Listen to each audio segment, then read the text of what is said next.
Good morning all of you. Competitive English centre YouTube channel में आप सभी का स्वागत है। हमें उम्मीद है कि आप सभी की तैयारी अच्छी चल रही होगी। लास्ट लेक्चर में हम संज्ञा और कारक पे आधारित कुछ प्रॉब्लम एग्ज़ाम पैटर्न पे लगाए थे और आज हम फिर 10 क्वेश्चन और एग्ज़ाम पैटर्न पे जो क्वेश्चन होगा उसको भी लगाएंगे और बहुत बेहतर ढंग से उसको समझेंगे। ठीक है, तो लास्ट लेक्चर में हम 40 क्वेश्चन लगा चुके हैं। आज हम फिर 10 क्वेश्चन और लगाएंगे जो नाउन्स एंड केसेस पे बेस्ड होगा। ठीक है, तो आइए आज हम फिर 41 नंबर क्वेश्चन देखते हैं। 41 नंबर प्रॉब्लम्स आगे स्क्रीन पे शो हो रहा है। क्या है कि this buildings decoration is not as much impressive as it ought to B.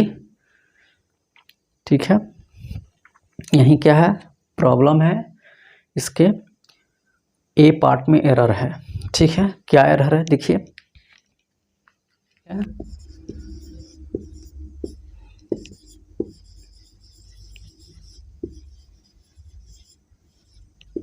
This buildings decoration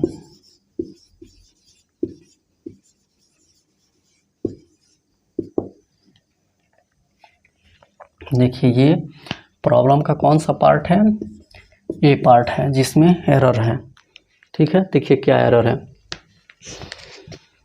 हम जानते हैं कि किसी भी नॉन लिविंग थिंग के साथ एपोस्ट्रोफी एस का प्रयोग नहीं होता है। किसी भी निर्जीव वस्तु के साथ एपोस्ट्रोफी एस का प्रयोग नहीं होता है। देखिए यहाँ पे जो बिल्डिंग है इसके अंत में एस लगा हुआ है, ये क्या है बिल्डिंग्स है, और इसके साथ एपोस्ट्रोफी का साइन लगा हुआ है जो कि नहीं होना चाहिए। क्यों? क्योंकि यहाँ पे जो बिल्डिंग है ये नॉन लिविंग थिंग है। ठीक है, ये निर्जीव वस्तु है, इसलिए इसके साथ एपोस्ट्रोफी एस प्रयोग नहीं होना चाहिए। जब हम ये केस पढ़ रहे थे वहाँ पे हम बिल्कुल ये डिटेल्स में पढ़े हुए हैं कि नॉन लिविंग थिंग्स के साथ एपोस्ट्रोफी एस का प्रयोग नहीं होता है। ठीक है, किसी भी निर्जीव वस्तु के साथ एपोस्ट्रोफी एस का प्रयोग नहीं होता है। तो यहाँ पे इसके साथ एपोस्ट्रोफी का प्रयोग हुआ है जो कि नहीं होना चाहिए। ठीक है, यहाँ पे क्या होना चाहिए,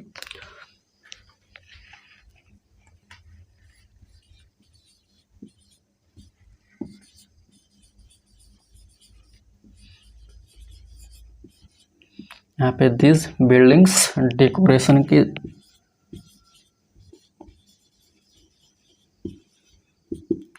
बदले होना चाहिए द डेकोरेशन ऑफ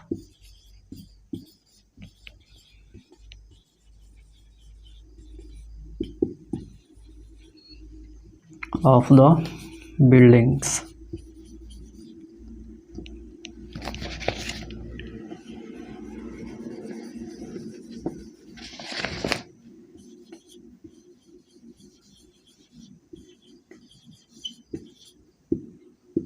क्या होना चाहिए, द डेकोरेशन ऑफ बिल्डिंग्स। ठीक है, किसी भी नॉन लिविंग या निर्जीव वस्तु के साथ एपोस्ट्रोफी एस का प्रयोग नहीं होता है। ठीक है, किसी भी निर्जीव वस्तु या नॉन लिविंग का पोजेसिव उसके साथ प्रीपोजिशन ऑफ के साथ बनाया जाता है। ठीक है, तो इसका पोजेसिव हम ऑफ के साथ बनाएंगे, प्रीपोजिशन ऑफ के साथ, ना कि एपोस्ट्रोफी के साथ। ठीक है, तो यहाँ पे देखिए दिस बिल्डिंग्स, ठीक है,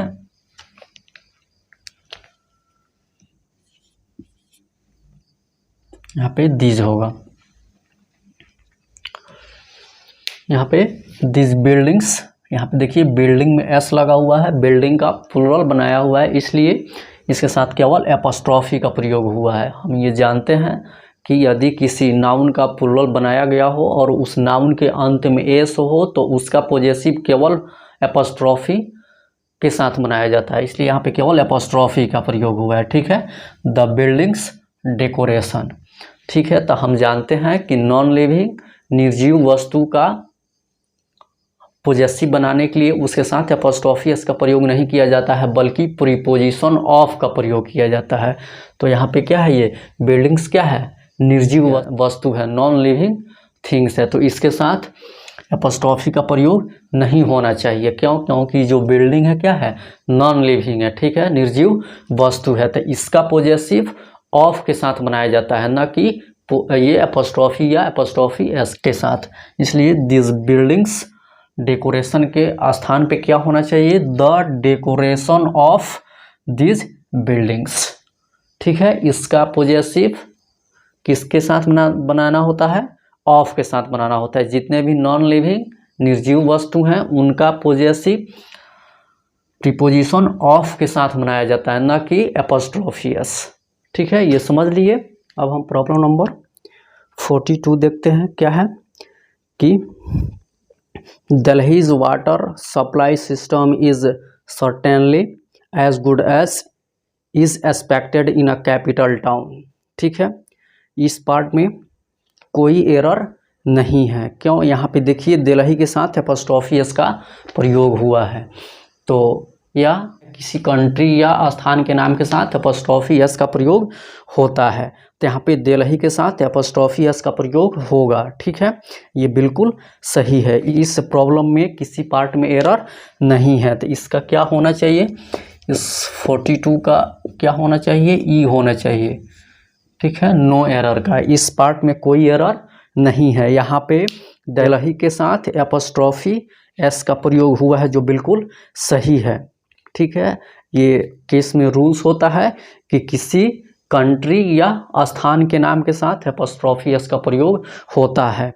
तो यहाँ पे दिल्लीज वाटर सप्लाई, ये ए पार्ट है जिसमें दिल्ली के साथ एपोस्ट्रोफी एस का प्रयोग हुआ है, तो ये बिल्कुल सही है। ऐसा रूल्स होता है कि किसी कंट्री या स्थान के नाम के साथ एपोस्ट्रोफी एस का प्रयोग होता है, ठीक है। तो इस प्रॉब्लम में कोई एरर नहीं है, तो इसमें हम ई पार्ट को चूज करेंगे, ठीक है। अब देखते हैं 43 नंबर प्रॉब्लम जो है आगे स्क्रीन पे शो हो रहा है। क्या है कि its poetry is characterised by his unique style which is developed during the long span of his life. इस सेंटेंस में भी किसी पार्ट में एरर नहीं है। ये कौन सा सेंटेंस है, 43 है।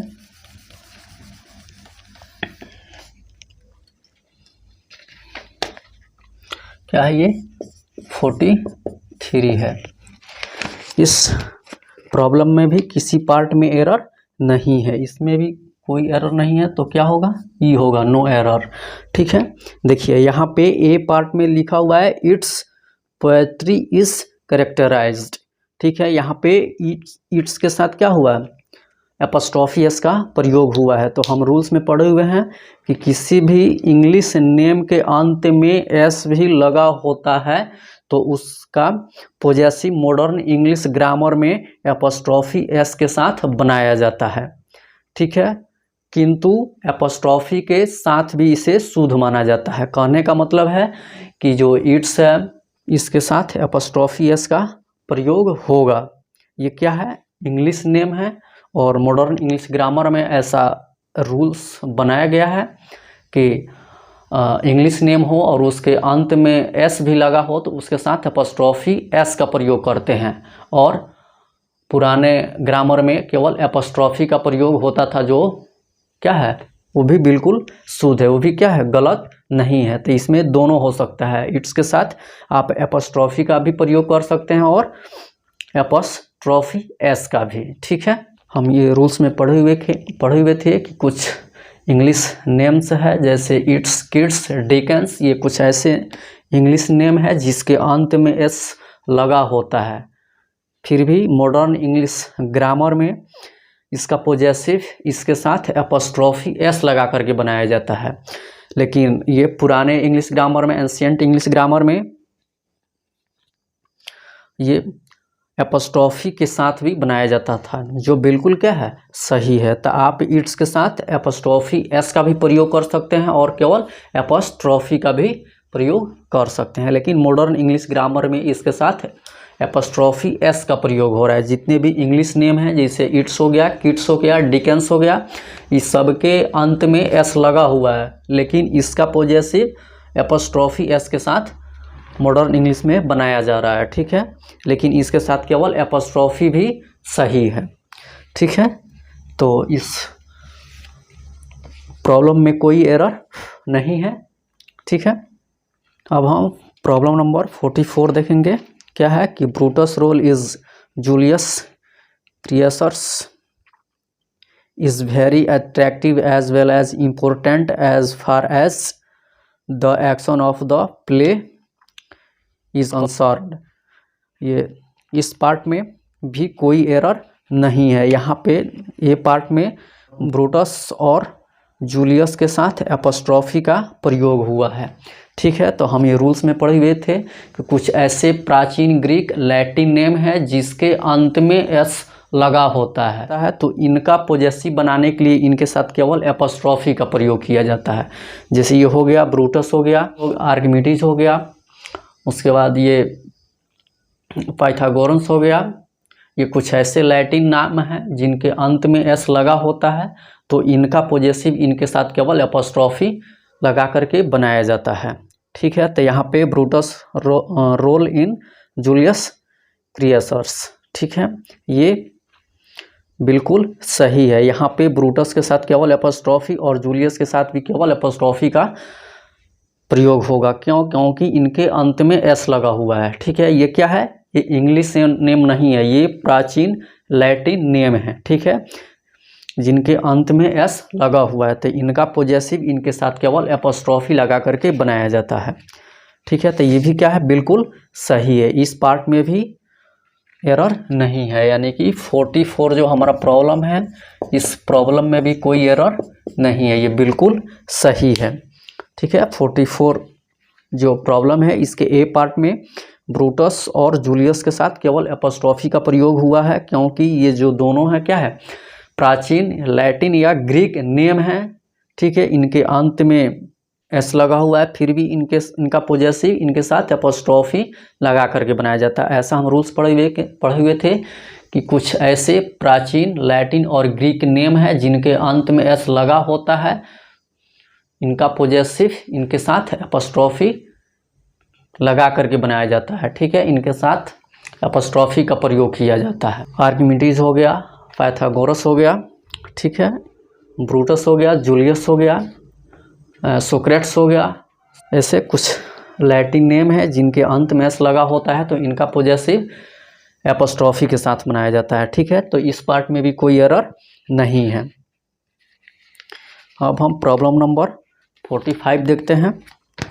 क्या है कि the blinds life is really very miserable because they can not see what happens around them, जिसमें ए पार्ट में एरर है, ठीक है। देखते हैं कि क्या एरर है।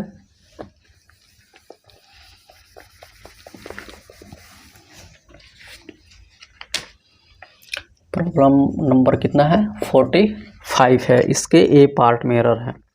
क्या है कि द ब्लाइंड्स लाइफ,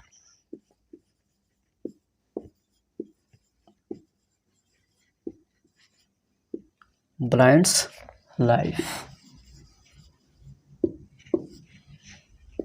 इसी पार्ट में एरर है। और ये कौन सा पार्ट है? ए पार्ट है प्रॉब्लम का। देखिए, जब हम ये केस पढ़ रहे थे तो वहाँ पे पढ़े हुए थे कि द प्लस एडजेक्टिव का प्रयोग प्लुरल नाउन के रूप में होता है, और इस नाउन का पोजेसिव इसके साथ एपोस्ट्रॉफी एस का प्रयोग करके नहीं बनाया जाता है, ठीक है। तो देखिए यहाँ पे द प्लस एडजेक्टिव, ये दोनों मिल करके एक प्लुरल नाउन का फॉर्मेशन करते हैं, एक प्लुरल नाउन बनाते हैं जो जाति को क्या करता है? इंडिकेट करता है, जाति को बताता है। तो इस नाउन के साथ एपोस्ट्रॉफी एस का प्रयोग नहीं होता है। ऐसा हम रूल्स पढ़े हुए थे कि द प्लस नाउन का प्रयोग प्लुरल नाउन के रूप में होता है, तो ऐसे नाउन्स का पोजेसिव इसके साथ एपोस्ट्रॉफी एस लगा करके नहीं बनाया जाता है, ठीक है। तो इसके साथ एपोस्ट्रॉफी एस का प्रयोग नहीं होगा, ठीक है। क्या? इसके साथ एपोस्ट्रॉफी एस का प्रयोग नहीं होगा, ठीक है। ये जो द प्लस एडजेक्टिव जो होता है, ये प्लुरल नाउन का फॉर्मेशन करता है, और इसके साथ एपोस्ट्रॉफी एस लगा करके इसका पोजेसिव नहीं बनाया जाता है। ये जाति को इंडिकेट करता है। द प्लस एडजेक्टिव जाति को बताता है। ठीक है, तो यहाँ पे इसके साथ एपोस्ट्रोफी एस का प्रयोग नहीं होना चाहिए। ठीक है, क्या होगा इसका कि द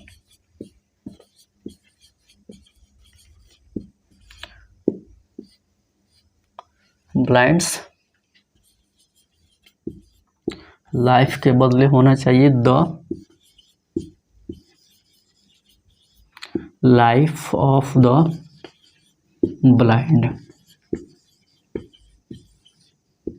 ठीक है, कहीं भी द प्लस एडजेक्टिव का प्रयोग प्लूरल नाउन के रूप में हो तो उस नाउन का पोजेसिव एपोस्ट्रोफी एस के साथ नहीं बनाया जाता है, बल्कि प्रीपोजिशन ऑफ के साथ बनाया जाता है। ठीक है, ये ध्यान रखना है। द प्लस एडजेक्टिव का प्रयोग प्लूरल नाउन के अर्थ में जाति बताने के लिए होता है। ठीक है, तो ऐसे नाउन्स का पोजेसिव इनके साथ एपोस्ट्रोफी एस लगा करके नहीं बनाया जाता, बल्कि ऑफ के साथ बनाया जाता है। यही इसमें एरर था कि द ब्लाइंड के साथ एपोस्ट्रोफी एस का प्रयोग किया हुआ है, जो कि बिल्कुल गलत है। क्या होना चाहिए? द ब्लाइंड्स लाइफ के स्थान पे होना चाहिए the life of the blind.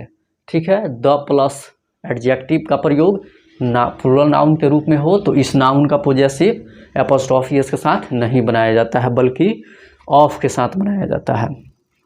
ठीक है, अब हम प्रॉब्लम नंबर 46 देखेंगे, जो आगे स्क्रीन पे शो हो रहा है। क्या है कि he did not know even the name of the scientist who discovered the law of the earth gravitational force. ठीक है, इस प्रॉब्लम के डी पार्ट में एरर है। ठीक है, देखते हैं कि क्या एरर है। प्रॉब्लम नंबर हमारा कितना है? 46 है। क्या है इसका D part? The law of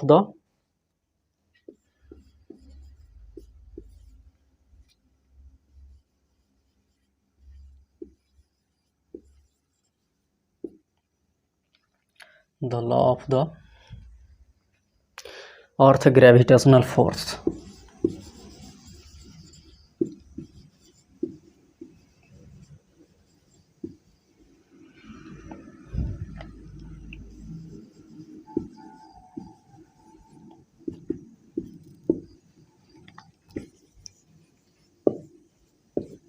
यही क्या है? डी पार्ट है। प्रॉब्लम का कौन सा पार्ट है? ये डी पार्ट है और इसी में एरर है। ठीक है, क्या एरर है? तो देखिए, the law of the earth gravitational force. जब हम ये केस पढ़ रहे थे तो उस समय हम पढ़े थे कि कुछ उत्कृष्ट प्राकृतिक चीज़ों के साथ एपोस्ट्रोफी एस का प्रयोग होता है। ठीक है, कुछ उत्कृष्ट प्राकृतिक चीज़ों के साथ एपोस्ट्रोफी एस का प्रयोग होता है। तो यहाँ पे जो द अर्थ है, ये क्या है? ये उत्कृष्ट प्राकृतिक चीज़ है। ठीक है, उत्कृष्ट प्राकृतिक वस्तु है जिसके साथ एपोस्ट्रोफी एस का प्रयोग होना चाहिए, लेकिन यहाँ पे नहीं हुआ है। यही क्या है? एरर है। क्या है कि the laws of earth gravitational force. यहाँ पे द अर्थ जो है क्या है? ये उत्कृष्ट प्राकृतिक वस्तु है। ठीक है, तो हम ये पढ़े हुए थे, जब केस पढ़ रहे थे तो वहाँ पे हम ये पढ़े हुए थे, कुछ उत्कृष्ट प्राकृतिक चीज़ों के साथ एपोस्ट्रोफी एस का प्रयोग होता है, जैसे सन्स रेस, ये द सोल्स डिलाइट, माइंड्स आई, उसके बाद हेवेंस विल। ठीक है, ऐसे कुछ उत्कृष्ट प्राकृतिक चीज़ है जिसके साथ एपोस्ट्रोफी एस का प्रयोग होता है। तो यहाँ पे द अर्थ के साथ एपोस्ट्रोफी एस का प्रयोग होना चाहिए। यही क्या है? इसमें एरर है।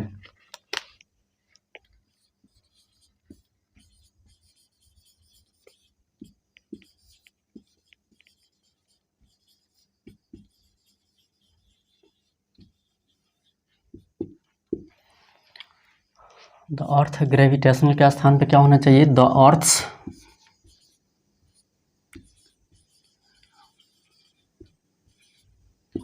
ग्रेविटेशनल।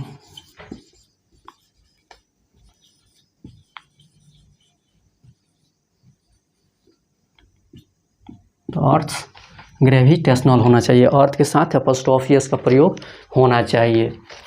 ठीक है, ऐसा हम रूल्स पढ़े हुए थे कि कुछ उत्कृष्ट प्राकृतिक चीज़ों के साथ एपोस्ट्रोफी एस का प्रयोग होता है, जैसे the earth creature, the earth surface, the soul's delight, the sun's ray, the heaven's will, the mind's eye. ऐसे कुछ उत्कृष्ट प्राकृतिक चीज़ है जिसके साथ एपोस्ट्रोफी एस का प्रयोग होता है। तो यहाँ पे अर्थ के साथ एपोस्ट्रोफी एस का प्रयोग नहीं हुआ था, जो कि क्या है, एरर है। यहाँ पे अर्थ के साथ एपोस्ट्रोफी एस का प्रयोग होना चाहिए। क्यों? क्योंकि जो अर्थ जो है क्या है, ये उत्कृष्ट प्राकृतिक चीज़ है, ठीक है। और ये रूल्स है कि उत्कृष्ट प्राकृतिक चीज़ों के साथ एपोस्ट्रोफी एस का प्रयोग होता है, इसलिए यहाँ पे अर्थ के साथ एपोस्ट्रोफी एस का प्रयोग होना चाहिए। तो यहाँ पे द अर्थ ग्रेविटेशनल के स्थान पे क्या होना चाहिए, द अर्थ्स ग्रेविटेशनल, ठीक है। अब हम प्रॉब्लम नंबर 47 देखेंगे। क्या है कि the blade's edge is sharper than any other blades set the sales representative of the company, ठीक है। इसके किसी पार्ट में भी एरर नहीं है, इसके किसी पार्ट में भी एरर नहीं है, तो नो एरर का होगा। अब देखिए यहाँ पे इस प्रॉब्लम के ए पार्ट में लिखा हुआ है द ब्लेड्स एज, ठीक है। आप तो जानते हैं कि किसी भी नॉन लिविंग थिंग के साथ एपोस्ट्रोफी एस का प्रयोग नहीं होता है, लेकिन यहाँ पे ब्लेड्स एज है।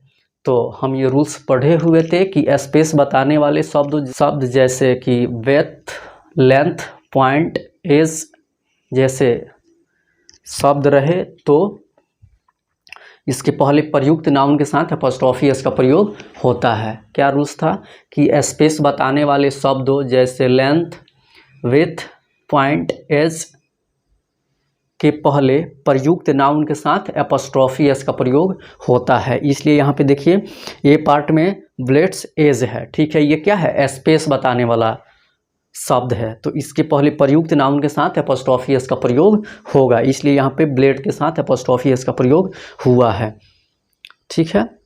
फिर यहाँ पे है ये सी पार्ट में है कि अदर ब्लेड्स सेड, ठीक है। तो यहाँ पे ब्लेड्स के बाद एज का प्रयोग होना चाहिए, ठीक है, जो कि नहीं हुआ है। नहीं इसलिए हुआ है क्योंकि एक ही सेंटेंस में किसी भी वर्ड का रिपीटेशन नहीं हो सकता है, ये रिपीट नहीं कर सकता है, इसलिए यहाँ पे इसके ब्लेड के बाद एपोस्ट्रोफी एस के बाद जो ब्लेड्स है इसके बाद इस शब्द का प्रयोग नहीं हुआ है।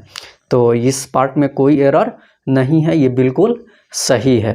ऐसा हम ये रूल्स पढ़े हुए थे कि किसी भी स्पेस बताने वाले शब्द जैसे लेंथ हो गया, ये विड्थ हो गया, पॉइंट हो गया, एज हो गया के पहले प्रयुक्त नाउन के साथ एपोस्ट्रोफी एस का प्रयोग होता है, इसलिए यहाँ पे ब्लेड के साथ एपोस्ट्रोफी एस का प्रयोग हुआ है। तो इस पार्ट में कोई एरर नहीं है, बिल्कुल सही है, ठीक है। अब हम प्रॉब्लम नंबर 48 देखेंगे। 48 में क्या है कि many of the questions given in this question paper are so difficult that many of the students may fail, ठीक है। इस सेंटेंस में देखते हैं क्या एरर है। इस सेंटेंस के ए पार्ट में एरर है, देखिए क्या एरर है। ये प्रॉब्लम नंबर हमारा कितना है, 48 है, ठीक है। इसके ए पार्ट में एरर है।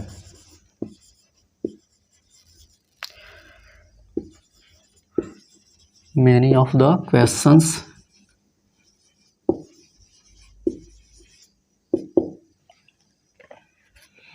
इसके साथ एपोस्ट्रोफी का प्रयोग हुआ है, और ये सेंटेंस का कौन सा पार्ट है, ए पार्ट है, ठीक है। क्या है कि मेनी ऑफ द क्वेश्चंस, ठीक है, इसके साथ एपोस्ट्रोफी नहीं होगा, यही क्या है, एरर है, यहाँ पे होना चाहिए।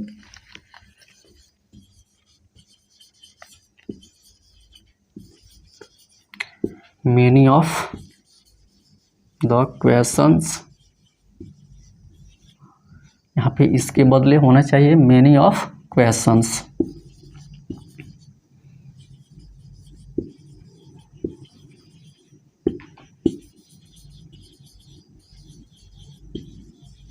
इसके साथ एपोस्ट्रोफी का प्रयोग नहीं होगा, यही क्या है, एरर है। यहाँ पे एपोस्ट्रॉफी का प्रयोग नहीं होना चाहिए। मेनी ऑफ द क्वेश्चंस, ठीक है, उसके साथ एपोस्ट्रॉफी का प्रयोग नहीं होना चाहिए। क्या होना चाहिए, मेनी ऑफ द क्वेश्चंस, इसलिए ठीक है, यही क्या है, इस पार्ट में एरर है।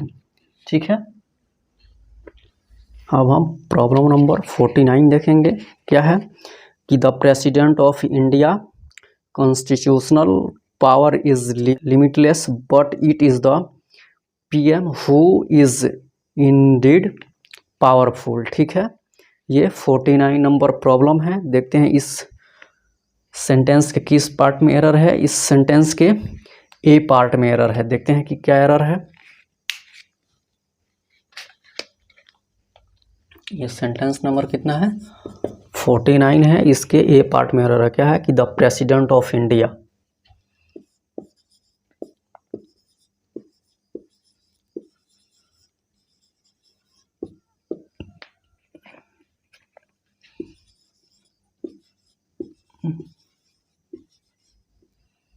ये कौन सा पार्ट है, ए पार्ट है। इसके बाद क्या है, कॉन्स्टिट्यूशनल लिखा हुआ है।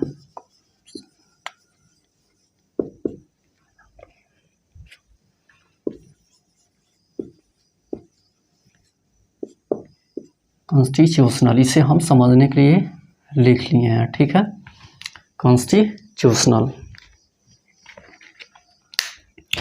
देखिए यहाँ पे the president of India, the president of India, यहाँ पे क्या है, इसके बाद कॉन्स्टिट्यूशनल है। ठीक है, तो हम जानते हैं कि किसी भी फ्रेज के अंतिम शब्द पे एपोस्ट्रोफी एस का प्रयोग होता है। तो यहाँ पे द प्रेसिडेंट ऑफ इंडिया जो है क्या है, ये एक फ्रेज है। क्या है, फ्रेज है। तो किसी भी कंपाउंड नाउन या फ्रेज का प्रयोग हो तो उसका पॉजेसिव उसके अंतिम शब्द पे एपोस्ट्रोफी एस लगा करके बनाया जाता है। ठीक है, तो यहाँ पे क्या है, द प्रेसिडेंट ऑफ इंडिया, ये क्या है, एक फ्रेज है। तो इसके अंतिम शब्द पे एपोस्ट्रोफी एस का प्रयोग होना चाहिए। तो यहाँ पे क्या होना चाहिए, the president of India's constitutional. ठीक है, जो कि क्या है, यहाँ पे एपोस्ट्रोफी एस का प्रयोग नहीं किया हुआ है, यही क्या है, एरर है। ठीक है, तो ये ध्यान रखना है कि किसी भी कंपाउंड नाउन या फ्रेज के अंतिम शब्द पे एपोस्ट्रोफी एस का प्रयोग करके उसका पॉजेसिव बनाया जाता है। तो यहाँ पे एपोस्ट्रोफी एस का प्रयोग नहीं किया हुआ है, यही क्या है, एरर है। यहाँ पे होना चाहिए द प्रेसिडेंट ऑफ इंडिया के बदले होना चाहिए द प्रेसिडेंट ऑफ